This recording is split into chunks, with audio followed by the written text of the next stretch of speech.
Welcome to Hot Takes, brought to you by 50cupstea.com, where united we sip, discuss, and learn. Join us as we dive into the hottest takes on culture, business trends, and the threads that bind us. Get ready for inspiring stories, candid conversations, and a fresh perspective on living a healthy, fulfilled life. Grab your cup and tune in. Let's get started. Hello, everybody, and welcome to yet another edition of the 50 Cups Hot Takes with the one and only Jim Bakker, who's an entrepreneur, an author, a successful businessman. In fact, he is the owner of the 50 Cup Tea Company. I look forward to these visits, although I mentioned to Jim prior to turning the mics on that I'm becoming a little hesitant in showing up because I'm starting to lose a lot of the things I drink and eat. So, but one thing I have not lost is the desire to try your tea. Did you bring anything? First of all, hiya, Jim.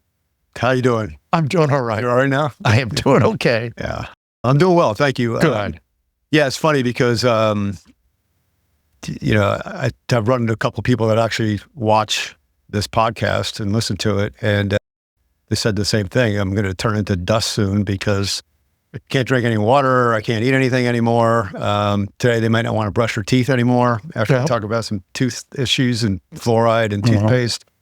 They also... A week ago, I was just checking out my own 50 Cups feed from a business perspective. And as always, when you get on Instagram, you kind of get stuck to it for a while. And I try not to get on it at all. But I was on maybe for a few minutes the other day and I'm scrolling and suddenly I'm getting all this advice on cancer, how to prevent it, which led to doing a 3-day a month, not at the same time, water fast.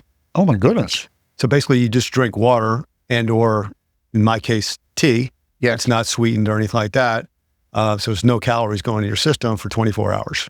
And it's supposed to cleanse the system. Also allows for your cells to repair themselves. And they claim if you do this on a regular basis, then you have a 70% less likelihood of getting cancer or other illnesses as you go down the road of life.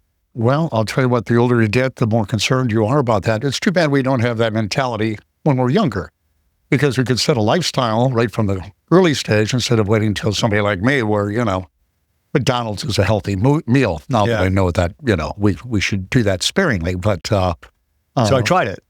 And first thing I would recommend if you're going to do it, make sure it's like one of your busier days, because if you're just sitting around rat-a-tat-tatting on the computer, you're going to probably get hungry, believe it or not. But if you're moving throughout the day, then you're less hungry. And I will say there was a lot of water ingested during the day. How much? And I'm curious. More than normal teas. Yeah. I would say probably, for me, I'm not one of those people that's stuck with a water bottle next to me all day long, but I would say I probably drank a gallon of water during the day. Oh, wow. And then I probably usually have maybe 2 to 3 cups of tea, and I probably had 6 or 7 cups of tea that day. But then once you're ready to roll to eat, you want to make sure that you're not just going to go wolf down a bag of potato chips. You want to make sure something healthy initially is getting into your body. And I tell you what, I got to say, the next morning, I felt like $1 million. No kidding.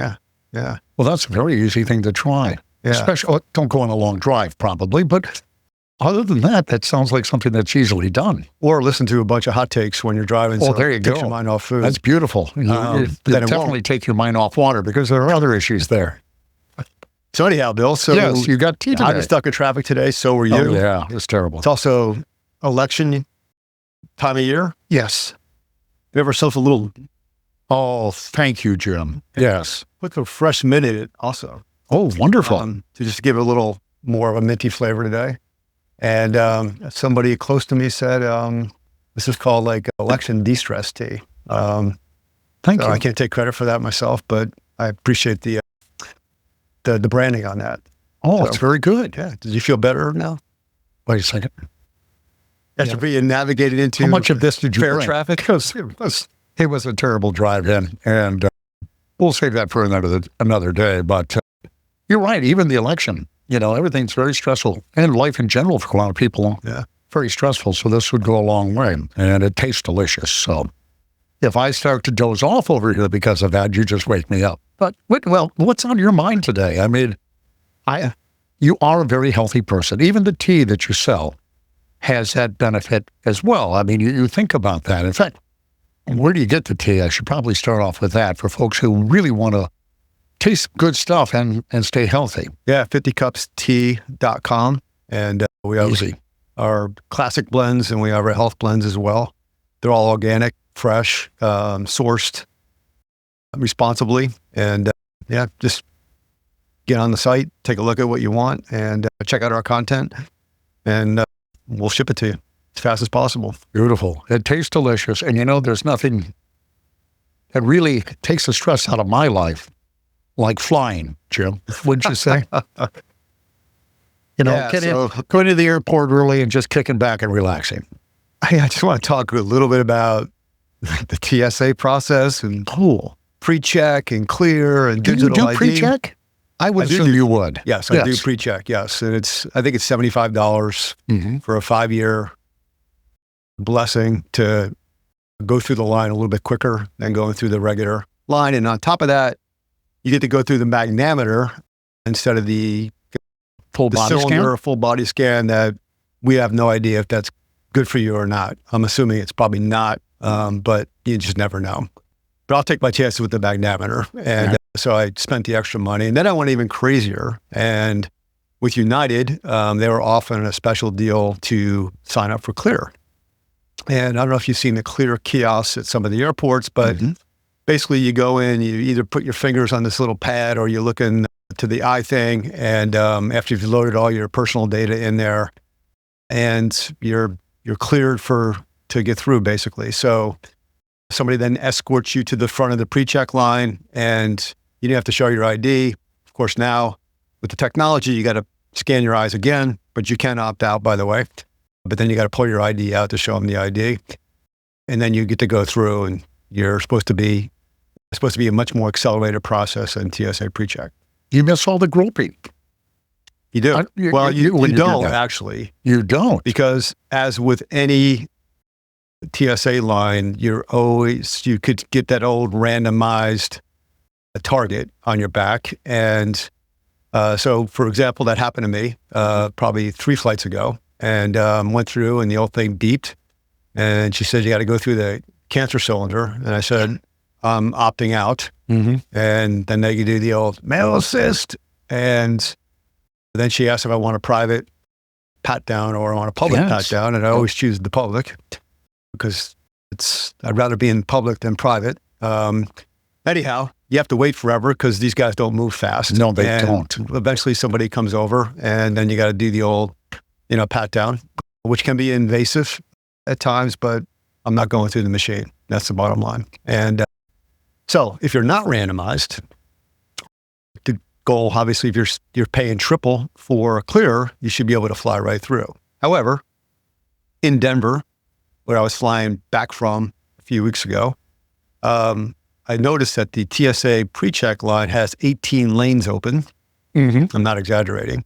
The Clear has 2 lanes open. Oh, wow. And I think Clear has been wildly successful in their marketing because there's just as many people in the Clear line now as there are in the TSA PreCheck line.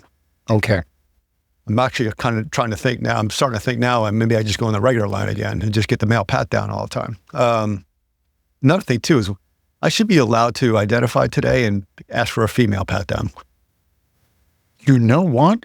I'm going to try that the next time, because I always get groped. Every time. I think it's the genes. I think there's something in there. But, so anyhow. But how frustrating is that, though? You paid extra. You've gone through all the extra work. And now you're like at Walmart. Yeah. With all the lanes open, but not for you. Yeah. So anyhow, it took me longer to go through Clear. And then last time I decided to go through Denver again, I opted to go right to PreCheck, because I asked the Clear person, how long is it going to take? He said, about 20 minutes. I go, what's PreCheck doing? He goes, about 15. So I opted over to PreCheck, but I'm thankful I have 2 options. Yeah. So now, last Friday, I'm in New York. I'm flying out of LaGuardia to come back here after an hour-and-a-half flight delay, because I guess it was too sunny during the day, because there wasn't a cloud in the sky. There hasn't been here since the hurricanes came through a few weeks ago on the entire eastern seaboard. Like, there's no reason for a delay anywhere. So Delta has digital ID, which I don't have, but the digital ID people couldn't use the digital ID line that day because it was closed for whatever reason. Okay. So now everybody's back in either Clear or PreCheck, and same thing happened. Clear's got 2 lanes open. In LaGuardia, at least with PreCheck, there's probably 6 or 7 lanes open. So I'm spending all this money to expedite a line. At the end of the day, I'm just throwing money out the window because I might as well just stay in PreCheck going forward. So the advice is don't use Clear. Very good. We are jumping through a lot of hoops, and especially when you pay extra money and you have an expectation then that you would be delivered a service that is better, quicker than the one that I currently use, which is just standing in that long line. That's got to be frustrating. Do they check your bags and everything the same, or do they just still fill them? Once you get through the actual identification point, then you're back in line with everybody else. And the only difference is you get to go through the magnameter, but your bag goes through the cylinder. The new technology, by the way, is a lot slower than the old technology. Because that's another thing that happened too. Thanks for reminding me. I'm in Raleigh-Durham, and I go through, and I know how to pack my bags. Like there's no liquids anywhere. And I'm seeing mine get kicked to the left, right, for special screening. But not only mine, literally every one of the bags from other people are going to the left. Oh, no. Clearly there's a problem. Right. Of course, we have to wait like 10 minutes for somebody to come over to recognize this because I guess the scanner is too busy just watching everything get kicked to the left.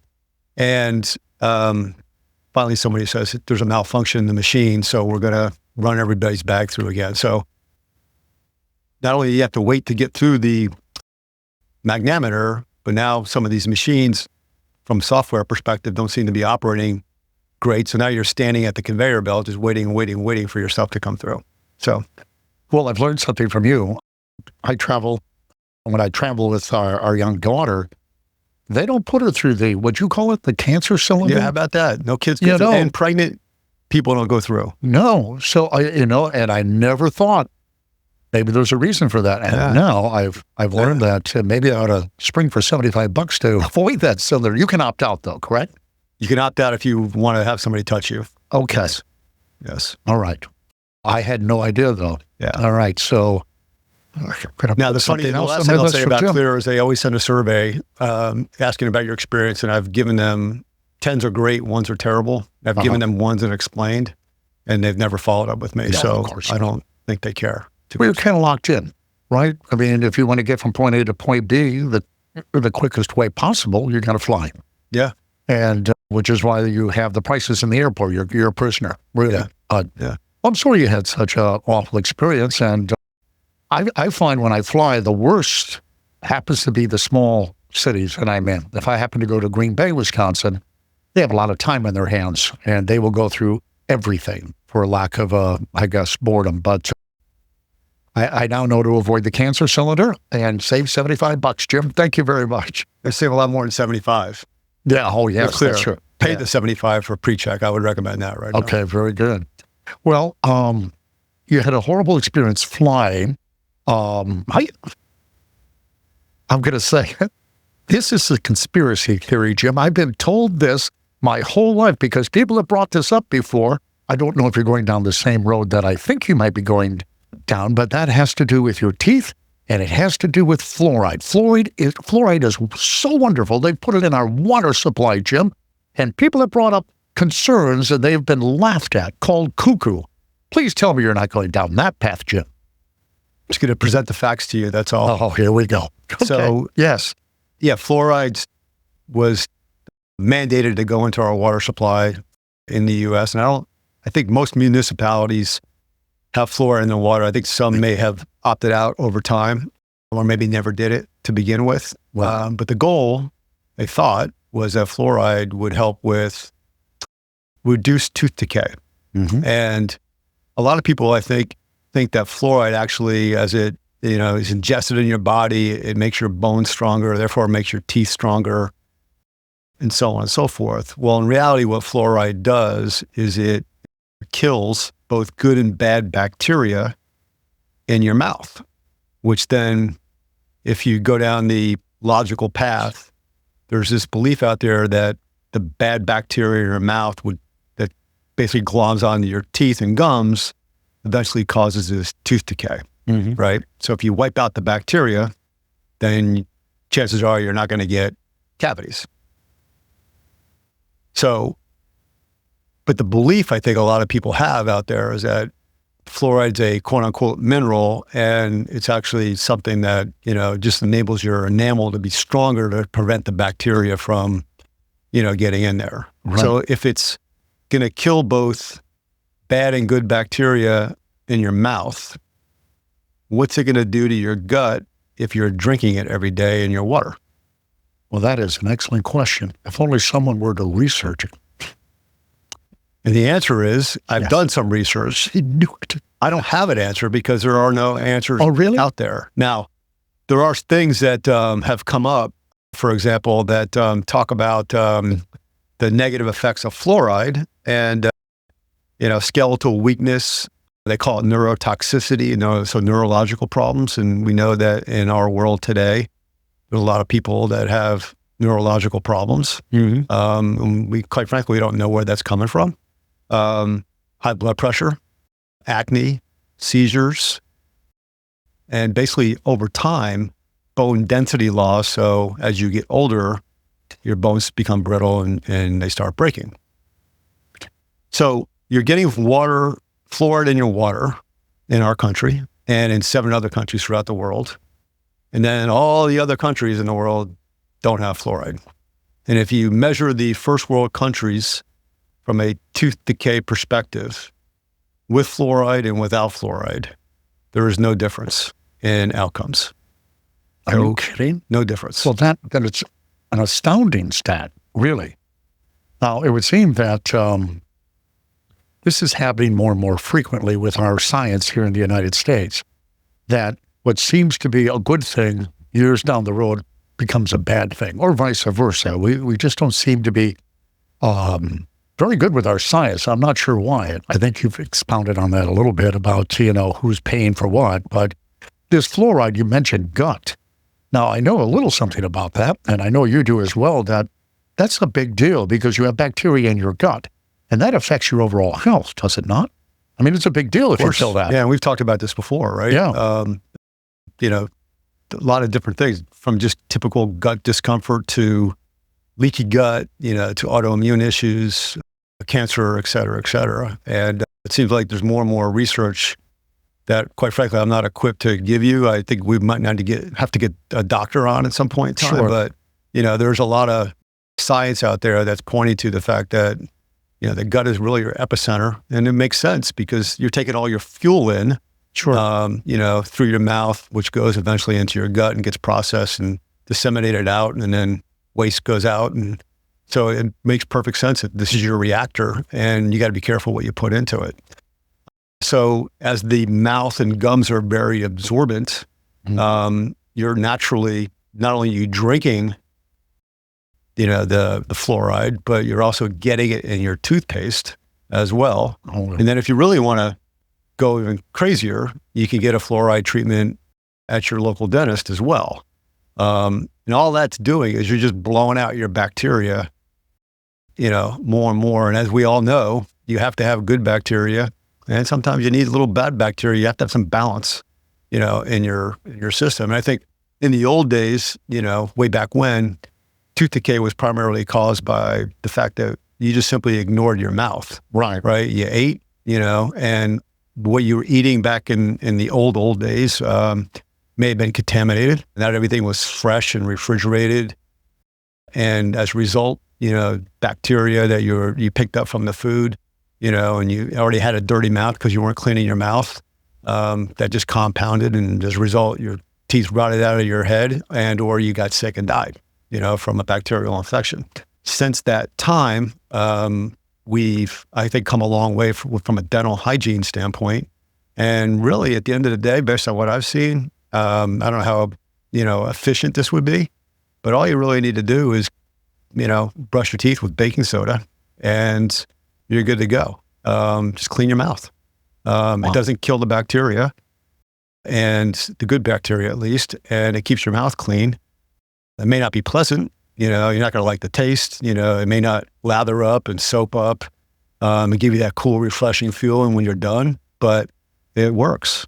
And there's a lot of baking soda toothpaste that are out there right now, but unfortunately, they're also loaded up with 3 or 4 different artificial sweeteners, so they taste good. They're loaded up with a lathering chemical, which is it's called SLS, and they're loaded with dyes and other things as well, which are used in sunscreens and paint thinners. And they're also, some of these lathering agents are also used in other cleaning products that clean your carpet, for example, on your countertops and all that stuff. So you're getting a lot of extra stuff in a lot of these toothpastes. And where is that going? Because your mouth is going to absorb, you may not swallow the toothpaste. By the way, kids do. Yes, they do. And there's just as many of those ingredients in kids' toothpaste as well. And carpet cleaning? The same agent in toothpaste in situations is also used in other cleaning agents as well, yes. I am astounded. Here's a hot take on some 50 Cups tea. Our English breakfast tea is known to be great for body and heart health as it contains polyphenol antioxidants, which help lower inflammation, and it also promotes heart health and is full of micronutrients like potassium, which helps nerve contractions, magnesium and phosphorus help bone health, and folate, which helps the production of red blood cells. Visit 50cupstea.com to find out more. Can I ask you, how long have we been doing this with the fluoride in the water? I remember that as I want to say it was brand new. They were going to do it. So, but I'm old enough that it's got to be 50 years, maybe more. I think it really came into, I think they started doing it in the 60s, maybe? No, earlier than that. Like Earlier than 20 or so. But I think wow. it became big time around 1935 to 40. And here's what happened. Just like anything, economics. So you're manufacturing aluminum. This is true. And the byproduct of aluminum is this waste. And most of the waste is fluoride. So you have your natural fluoride that is around in the earth someplace, but obviously the fluoride that's in the water now and the fluoride that's in your toothpaste and everything else is synthetic fluoride. And the aluminum people had this waste, but it was fluoride, and they decided to take that and put that basically into drinking water, where it was cheap, it was easy, and again, might have been all for good intentions. The fluoride, if it could kill this bacteria, which was decaying the teeth, then we'd have healthier teeth. And I think now, as you look at science, I think there was a ruling from the EPA that came down the other day limiting fluoride, but then a judge overruled that. So there's this battle that's going on right now about how, good fluoride is for you. But I'll just go back to what I talked about before. If you look at non-fluorinated countries compared to ours, there's no in difference. The first world, there is no difference. So don't get the fluoride treatments.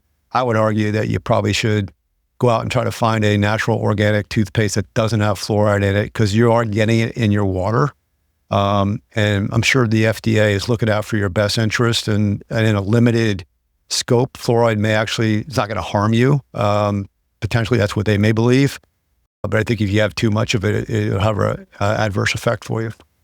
Well, it seems to me that the institutions we trust, and I know I've brought this up before, we need to, you can trust them if you like, but it seems that it's on us. The onus is on us. Either we do our own research or listen to this podcast in order to find out what's really going on. Because it's toothpaste, Jim, all right? We're talking about toothpaste. I had no idea there was carpet cleaning elements in toothpaste. As convenient as that could be when cleaning a stain on your carpet, it's probably not something you put in a kid. Okay, you're shaking your head because you're as frustrated as I am. Again, for whatever reason, they allow for it to be used in different products for different reasons, under the guise of, in toothpaste, it might be, let's say 1 milliliter, and in carpet cleaning, it may be 10 milliliters. But so in its limited use, it potentially could be helpful for you. Not helpful, but it allows for the toothpaste to clean the teeth better, right? But if you look at the history of dental hygiene, there was a big push in our country to get healthier teeth. Yes. And what was being sold during the time wasn't working because people mentally, and probably physically, didn't feel like they accomplished anything after they brushed their teeth. There was no cool flavor. There was no, refreshness. There was no smoothness if you put your tongue around your teeth. Right. And they were probably back then just using baking soda, or in the old days, they had basically hairbrushes that were toothbrushes that were made from animal hair, and they would just, scrape their teeth basically. Right. So then Colgate, decided to throw a little peppermint, some mint in there, which gave you that cool feeling. And then since then, all heck is broken loose. And if you've been to a grocery store, you probably got about 30 or 40 feet of different toothpaste options everywhere. Right. And like I said, they taste good. They have bubblegum flavor for kids. I mean, whatever they're putting in that toothpaste is not natural. And, as I said before, there's a foaming agent, there's a brightening agent. If you want to whiten your teeth, for example, just rinse out with hydrogen peroxide, maybe once or twice a month, for 30 seconds to 1 minute. Because all those teeth whitening things, the main ingredient is hydrogen peroxide. And after that, they put a bunch of glues and some other things in it so the thing sticks to your teeth for, 30 minutes. Right. But HPO is basically what whitens your teeth. Very simple story about that. Whitening teeth, toothpaste, toothbrush, walked on carpet, drop of the toothpaste fell on the carpet, had to replace that part of the carpet. I mean, it just bleached. Really? Oh, yes. It was amazingly strong. And from that point, I never buy that anymore. But it is amazing what we're putting into our bodies. And you have mentioned in the past, in this case, you said, well, there's only maybe 1 milliliter or whatever it might be in it, but it's all compounded. I mean, we have it in our toothpaste. We have it in our carpet. We have it everywhere, Jim. You can't escape it. Next thing you're going to say is it's in our soap too, which would be devastating. Well, soap's way worse than toothpaste. No, but we're not going to go down that road today. No. So the toothpaste that I have has no fluoride in it, has no SLSs, no parabens, doesn't have any artificial flavors in it. It's got some of the other stuff in it. Right. And there's no endocrine disruptors in them, so it's not going to take your testosterone levels down. All right. Which a lot of toothpaste have those in there. And whatever this means, it's vegan and cruelty-free. Okay. So if they have some plant-based product in there, I don't know how they process that plant without it being cruel to the plant. I don't know how that works, but nonetheless, they have that little branding on there as well. So the only thing I would suggest that everybody does, especially if you have kids, is go find a toothpaste that has none of this stuff in it. Yeah. What would you recommend? I mean, I don't want to put you on the spot because I know you probably don't want to hype the product. But one's toothpaste called Bora, B-O-R-A. There's, some of the, if you go out to Tom's, is branded as this natural, toothpaste. Still got a lot of stuff in it, but it's still way better than the Crest and the Colgates of the world. Now, Colgate has come out, and so has Crest, with an organic toothpaste. I did not have time there's so many toothpastes out there to read the ingredients. Arm & Hammer has the baking soda toothpaste, but it's also loaded with the fake sugars and everything else in it as well. So again, because people, want that feeling. They want that feeling, right? They want to feel like, they want to see that foam just come out of their mouth like they got rabies, and they can rinse off and spit and, do everything. And I had kids. I was a kid once. You accidentally swallow toothpaste every once in a while. Absolutely. Especially when you're really young and you're just first learning how to brush, right? So, as always, we're just making you aware. The beauty about this country is you can still make your own decisions, but I would absolutely look at what's going in your mouth every single day. And I have a friend of mine's wife who is, somehow she just had a baby, and she's, went to the doctor, and the doctor said, the dentist rather, hey, I may have some, pre-cavities coming. I don't know what that means. Shouldn't have the cavity, but there's pre. So maybe there's a little bit of enamel erosion at this point in time.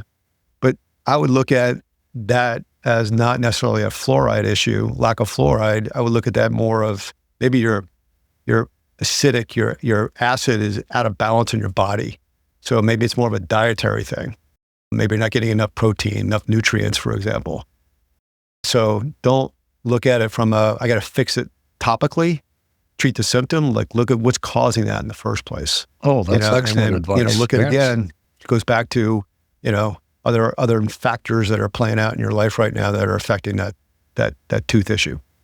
Now, is there something on a list of ingredients when you go shopping for toothpaste, for instance, that you should absolutely stay away from, or is it just too many to list and to just go with even a generic what? Organic toothpaste? And can you find those in a regular store? I mean, can you find your toothpaste in a regular grocery store, or do you have to order it? You got to order online, but you can get it off Amazon. Good question on that. Let me see what I can pull up here. I got like 3 different venues for information. Oh yeah, no problem. And I just know when I go to the store, you're right. I mean, you got a whole aisle that it's full of toothpaste with everything claiming to do something different. And I just assumed that it was trustworthy, that they would never put something that's going into your body that could harm you. And of course, I'm very naive, and I've grown wiser hanging with you and doing the 50 Cups hot takes. So did you find the info, or? Yeah, so I think what you want to avoid is the SLS, sodium lauryl sulfate. The SLS, okay. And that's a cleaning agent. That's what we talked about before. That's the carpet stuff. There's a big movement out there to get rid of those, at this point in time. There's obviously, what I would call the oratols, the TOL at the end, which are basically the, multiple, artificial sweeteners, that are in there as well. And as we said earlier, whatever's the first 2 or 3 are the most active and obviously most populated within the entire ingredient list. Okay. There's also there's preservatives in there as well. So anything you see, cellulose, for example, that could also be a sugar, but it can also be used as a preservative. And you use salt sometimes to preserve as well. So mine toothpaste, for example, has sea salt in it. Bottom line, the whole thing is that whatever you're squeezing that tube, they want to make sure it's fresh, whether you're squeezing it from the top or the bottom. And that's why they have to have a lot of the stuff in there. Otherwise, it'll dry up, at some point in time. Why do you think, Jim, the United States is so far behind European countries in particular, but they've banned a lot of things, in their food and other products that we continue to promote and put our stamp of approval on? It goes back to money. In Europe, in order to get something approved to go into a human, you have to prove that it's actually good for you. Here in our country, you just simply have to prove that it's not unsafe. So it's not going to harm you.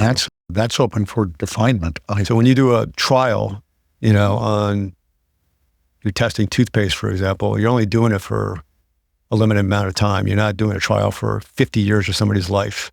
You're doing it for 6 months or you're doing it for a year. Right. So yeah, maybe all that stuff in there doesn't harm you, right? But what if you're doing it for the next 35 years? Right. What if you're drinking gallons of water every single day? And by the way, fluoride's in bottled water as well. It's not as prevalent, but it's in bottled water also. So what if you compound the toothpaste with the bottled water or the regular tap water, and then you go to the dentist and get more fluoride treatments? How does that affect you going forward? Do they take that into account when they don't? No. Okay, because you are getting bombarded by the same ingredient from all kinds of different places. Right. And the FDA doesn't. No, they run whatever the trials are, they run them, and then they either approve or disapprove, and then you go from there. But as far as I know, there's no trial out there that says that it was designed to see how many people get cavities or not get cavities in 2 years after brushing with Crest twice a day for 2 years. They don't run those trials, so you have no idea at the end of the day if the toothpaste is preventing your cavities or not. Okay, so that Probably 9 out of 10 dentist thing was just a sales pitch? Yes, of course. In fairness, it probably would reduce some cavities because your mouth is cleaner. Yes. As we talked about in the early days of not having people ignoring the cleanliness of their mouth. Right. And then there's all this myth out there about, halitosis, bad breath, is that really coming from your mouth or is that coming from your gut? Oh, that is a good question. I have no idea. Of course, do you, Jim? I think it's coming mostly from your gut, assuming that your mouth is being cleaned on a regular basis. Right. So if you're having a reaction to food, if you're eating the wrong types of foods, it's natural then for, gases basically to come back up and to fester in your mouth. So when we use this mouthwash, for example, which is even worse than toothpaste because it basically has alcohol in it, number one. Yeah, it's got the same ingredients as toothpaste, but blowing out your bacteria like there's no tomorrow. And it's at the end of the day, it's not stopping your halitosis. It may prevent it, for a half an hour after you've washed. Mm-hmm. But whatever's in that gut, is coming back up. So if you have a chronic halitosis issue, again, I would look at what you're eating as opposed to, brushing more and or throwing that mouthwash in there. Wow. Well, and that's the other point, isn't it? I mean, back in the day, people ate much differently than we do today. I mean, sugar's everywhere, fast food's everywhere, and that has to play a part in all of this as well.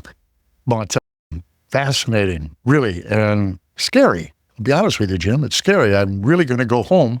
As soon as I leave here, I'm going to order your toothpaste. But, I mean, I have a child, and I'm sure the feedback you get are from people who have kids, and you want to start them off right. And here we are practicing all of the things you believed are correct, and I'm finding have been the absolute wrong thing to do.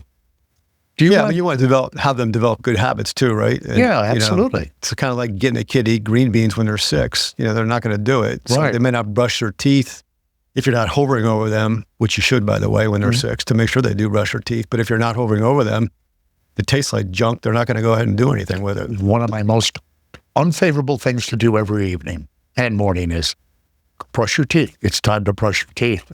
And, they're very sharp. They know how to put the water under it and let you know. They know. At least mine does. So, yes, you're right. I spend plenty of time watching her brush her teeth. And now I know I'm an accomplice. I'm an accomplice giving her something she shouldn't be putting in her mouth. So do your homework, and you can I'm sure there's something out there that you can find, and or make your own toothpaste at home. Just get a little baking soda, throw a little peppermint flavor in there from your garden or whatever, and just make it taste a little bit better, and then fire it up, and I appreciate it, Jim. Yeah, and she'll have fun. Maybe we'll do a family project. There make you go. Toothpaste. You want to do soap? You want to talk about soap? I don't. That's another time. Really? Another topic, yeah. Okay. Well, I'm a little nervous now about soap, though, Jim. You sure? All right, let's do you have a story, a feel-good story at all that we always like to end on something? Yeah, I was actually at the airport, note, the other day, and, it was a passenger that was in a wheelchair that was literally lugging 2 rollerboards. And initially I thought to myself, and I was kind of far away and I observed this, and I thought, wow, it's impressive in a way that she's going to carry on 2 big rollerboards in a wheelchair, and she's rolling them herself. Somebody else is pushing the wheelchair, one of those, airport people. And I'm like, she's probably going to need some help. And as I thought about that, I just saw 2 people come up out of nowhere and grab her bags. The good news is they got to get on the plane a little bit faster than everybody else. But they were, it's kind of nice to see that they just went ahead, grabbed them, asked if it was okay if they helped her.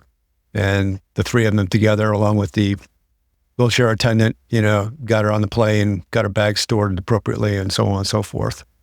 So minor little short story. Didn't take up a lot of time today, but nonetheless, it was in the airport. There's not a lot of people are in good mood because they know they're going someplace on vacation. Mm-hmm. A lot of people aren't in good moods. Kind of like 50% of the country is happy, 50% aren't, and then you have 50% in the airport that are happy and 50% aren't. But to see that, I thought was pretty cool, especially after my, again, first world problem of having to wait a little extra in the TSA line. It was good to see. Yeah, that is great. Well, yesterday I had to take the little one in to the ENT, and we're walking in, and the guy comes up and taps me on the shoulder, and he goes, "Sir, do you mind if I pull this off your back?" And I had no idea what he was talking about, but he pulled a bug off my back. And I said, "Thank you." And not a lot of guys would have done that, but it's the little things. Jim. It really is. That reaffirmed that I think most people are decent, good people and are willing to go out of their way. And when they have an opportunity, one guy left the room, by the way, and he said to the whole waiting room, "Have a great day, everybody, especially if you're here for a healthcare reason," which generally most people are in a doctor's office. But there, again, is a man who's happy and loving life. So there's nothing wrong with that. So if you have an opportunity today to do something nice for someone, I would buy the tea myself because I think they would really enjoy this because I feel no stress right now, Jim. As a preview to soaps, I will tell the audience that it's toothpaste on steroids, and there's thickening agents, there's preservatives, there's cleansers that are also household products. There's a lot of stuff that you're putting on your skin and getting into your hair follicles. Of course, not me, on a daily basis, but that's just a preview of what's going, what we talk about next. Just it requires a lot more research. Jim. Yeah, that's a cliffhanger. You got time to stay after the podcast so you can fill me in. But as always, I learned such a great amount of information. I would not have done this by myself, and I know most people wouldn't. So I think you're doing a fantastic service for folks. And if we can be healthier, we're going to be happier. The tea, I'm not kidding about it. It was delicious today. And for the folks who would like to partake themselves, what's the best way to do that? 50cupstea.com. Okay. Hit the shop button. All right, Jim, as always, man, thank you. Thank you, Bill. Thanks for joining us on Hot Takes 50 Cups. If you enjoyed today's episode, be sure to visit our website at 50cupstea.com for more great content and delicious organic teas, and listen and watch us on all the leading platforms. Stay connected with us on Instagram at 50cupstea, YouTube, and TikTok. And don't forget to subscribe, leave a review, and share with your friends. Until next time, keep sipping and stay united.